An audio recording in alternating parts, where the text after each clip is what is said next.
So sa ngayon ay mayroon tayong isang Skygo na habal-habal.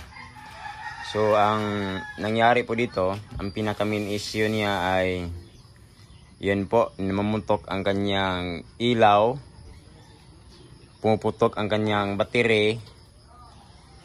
Sabi ng may-ari ay marami na po siyang battery na nilalagay.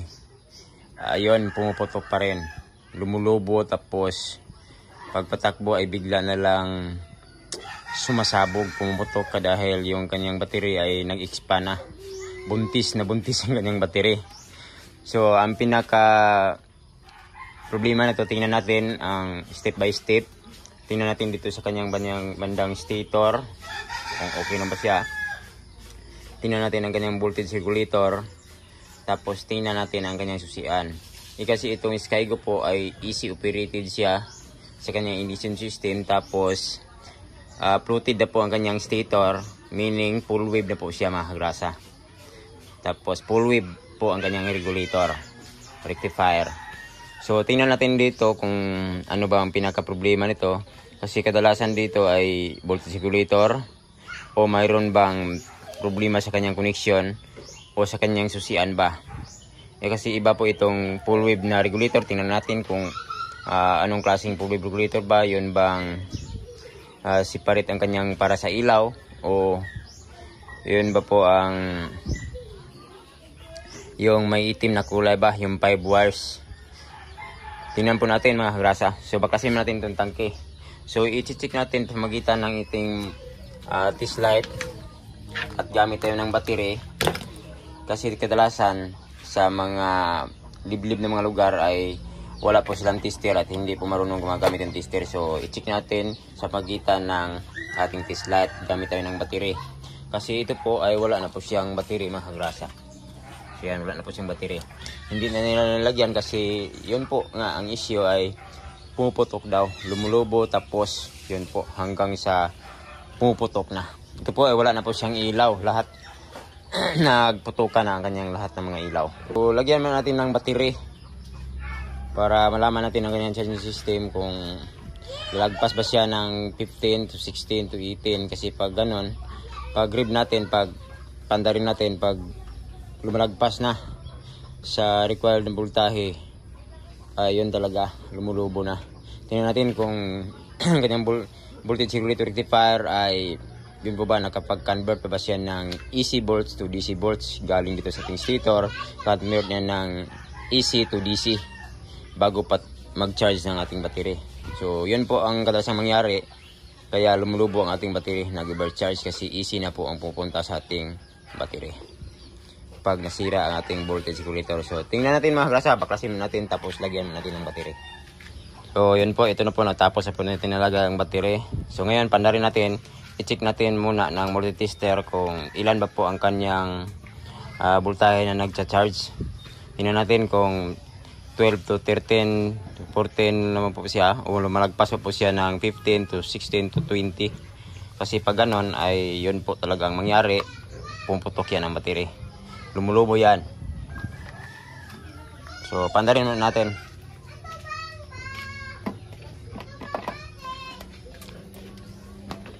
Isit lang ang tester sa 20 volts DC.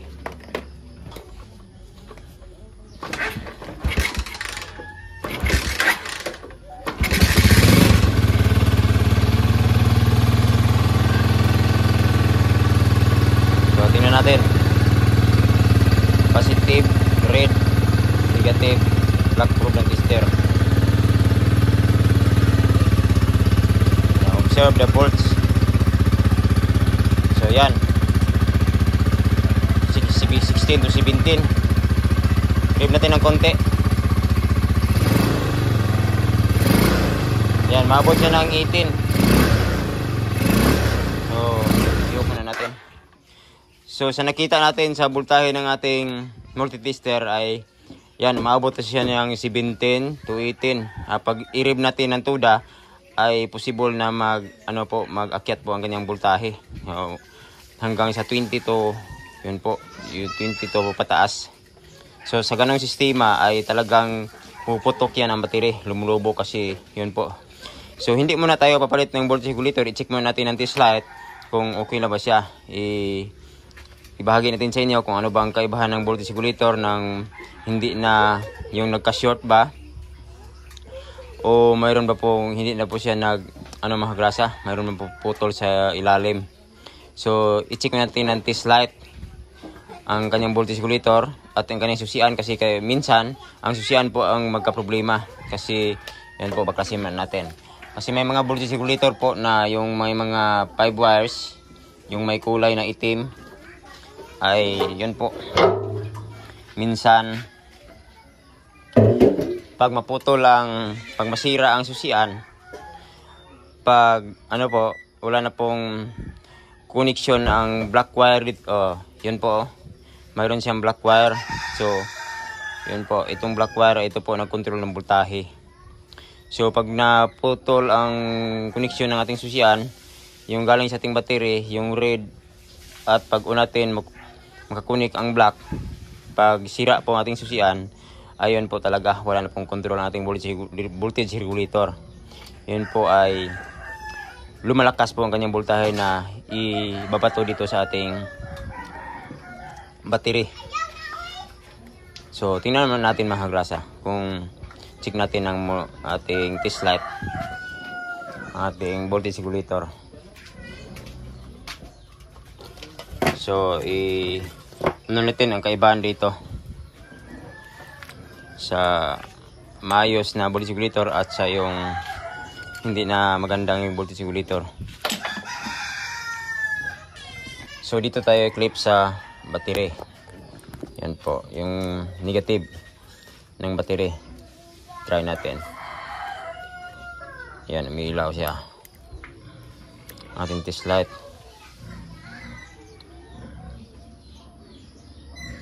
Yan, umiilaw siya. So check natin dito sa ating fuse. Yan, umiilaw siya. Kabilaan, umiilaw. So umiilaw. So ito, since unang ating susian ay kailangan umiilaw itong black wire. Kapag hindi siya umiilaw, ibig sabihin mayroong putol dito, kaya nag-overcharge, kaya wala na siyang control sa ating voltahe. Kasi kailangan itong black wire sa pag-unang ating susian ay mapapasukan ito ng voltahe. Yan. Red wire ng battery, ang fuse, punta yan ng susian. Sa pag-una itong susian, itong black wire naman ay magkarugtong niya dito sa ating voltage regulator. Meaning ito po ang accessories wire. So pag walang pupasok dito na voltahe, pag unang ating susian, pag hindi siya nakapasok ang voltahe dito, hindi siya umiilaw, itong test light natin nakaklip na sa ground ng battery. Yan, tingnan natin. Ayan, hindi siya umiilaw. Ibig sabihin walang voltahe na pumapasok dito. Yan, hindi umiilaw ang ating test light. Yan, umiilaw siya dito. Tapos dito hindi siya umiilaw. Yan, nakauna po ang susian. So ibig sabihin may putol po dito. So kaya po nag-overcharge siya. Kasi wala nang control ang ating voltage regulator rectifier. Hindi na napasukan siya ng dito, ang ating accessories wire ng voltahe patungo dito sa ating voltage regulator rectifier. So try natin dito sa red wire kung ilaw ba. Ayan, ilaw siya sa red wire. So ang problema nito dito sa ating accessories wire. Kaya po kung ako po ang nag-connection dito, itong black wire sa red wire ay pinagsama ko siya. Kahit masisira man ang susian, ay mayroon pa rin siyang connection. Hindi pa rin niya hindi niya ma-cut off itong black wire ng ating voltage regulator. Kaya ang pinaka-safety ay pagsama itong black wire dito sa voltage regulator, dito sa red wire. Tapos yung kabila dito ay hindi na irugtong. So try natin kung maayos ba ang kanyang charging. Try natin na gawin ang ating technique. Dahil dito ay magpalit talaga tayo ng susian dito. So try muna natin i-check itong ating voltage regulator kung okay lang ba siya. Kapag pagsama na po natin at mag-overcharge pa rin, ay bumibili na po tayo dito. Magpalit na po tayo dito ng voltage regulator rectifier. So try mo natin ang idea mga grasa. So bali ganito yon. Sa connection ng ating voltage regulator rectifier, itong black wire ay putulin lang. So yan dito, itong banda. Putulin lang, tapos itong connection na to na patungo sa ating susian, yan dito, ay wag nang siyang i-connect. Yan, dyan lang yan, itabi lang yan. Tapos ito naman ay i-connect natin dito sa red wire. So i-connect muna natin. So ito po ang pinaka safety kapag masira o mapamayroong putol na sa ating accessories wire, ay hindi lang po magka-problema ang charging system natin. Kasi pag yun po, mayroong putol sa ating accessories wire nakakunik sa ating ignition switch, ayun po talaga masisira ang ating battery kapag full wave po ang ating voltage regulator rectifier na 5 wires. So ito ang pinaka safety na paraan. So yun po ang kanyang connection. So yan. So black wire i-connect sa red wire, at ditong banda naman connection, yan, wag mong i-connect yan para hindi palaging naka-on ang ating susian. Hindi palaging naka-on yung umiilaw ang ating neutral light indicator banda. Kasi pag ikukunik mo yan dito, hindi mo putulin, ay laging naka-on po ang ating ignition switch sa ating accessories wire. So yun po ang pinaka sekreto dito, ang pinaka daling paraan. So yan, try natin na pandarin, tapos i-set lang tester sa 20 volts DC. Tingnan natin kung mag-stable pa po ang kanyang charging. So pandarin mo natin. Itong red probe ng tester, itusok lang sa red ng battery. Tapos itong black probe sa negative ng battery. So pandarin mo natin.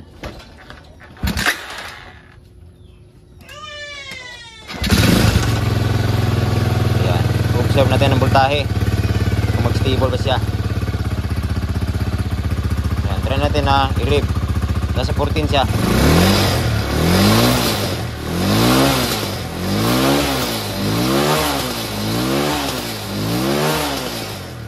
So yan, sa nakita natin nasa 14 lang po siya, stable lang po siya, hindi na siya akyat ng kanyang voltahe. So ibig sabihin ay talaga po itong accessories wire lang ang nagka-problema niya.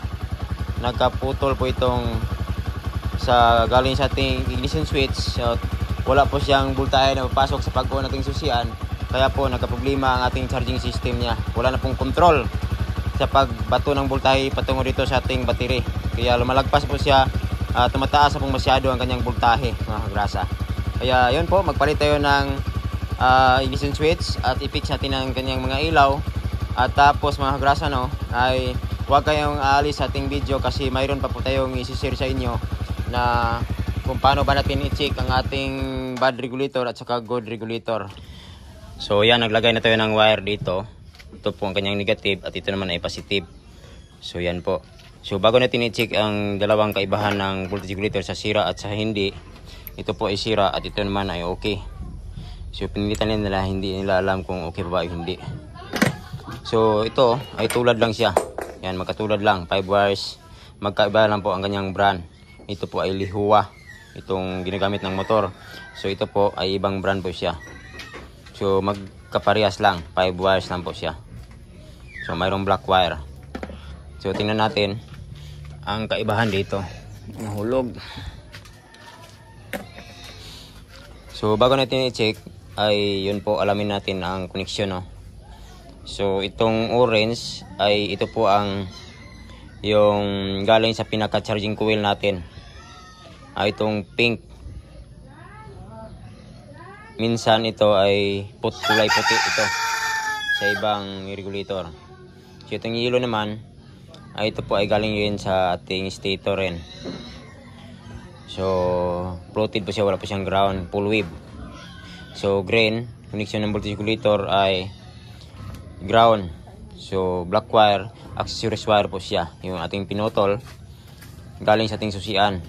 Kinukunik natin yan dito kasi pag naputol ang mayroong putol galing sa ating susian na connection, ay magka-problema talaga ang charging system. Malakas po siya. Wala na pong control ang voltahe patungo sa ating battery. So red wire, ito po ang output volts patungo sa ating battery. So yun po, i-check muna natin kasi alam natin ang mga connection. So dito sa voltage regulator na to, tulad lang, So, i-connect natin dito. Ito po ang pinaka-charging niya, itong pink wire. Yan, tulad lang po dito. So, i-connect natin ang positive ng battery dito. Yan. Positive ng battery. Gamitan natin ito ng test light. So, yan po. Mayroon ng connection sa positive ng battery dito. Tapos, ito naman, itong green, connect lang sa ground. Green ng voltage regulator, connect lang sa ground ng battery. Yan. So, yan po. Tingnan natin ang kanyang output.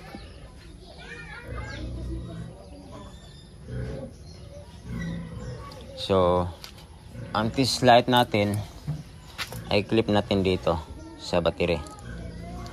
Negative po siya. Test light natin. Clip natin sa battery negative. Kasi tingnan natin dito sa output ng red wire ng ating voltage regulator. Kung ilaw siya, ibig sabihin, bumabato lang siya ng voltahe patungo sa ating charging.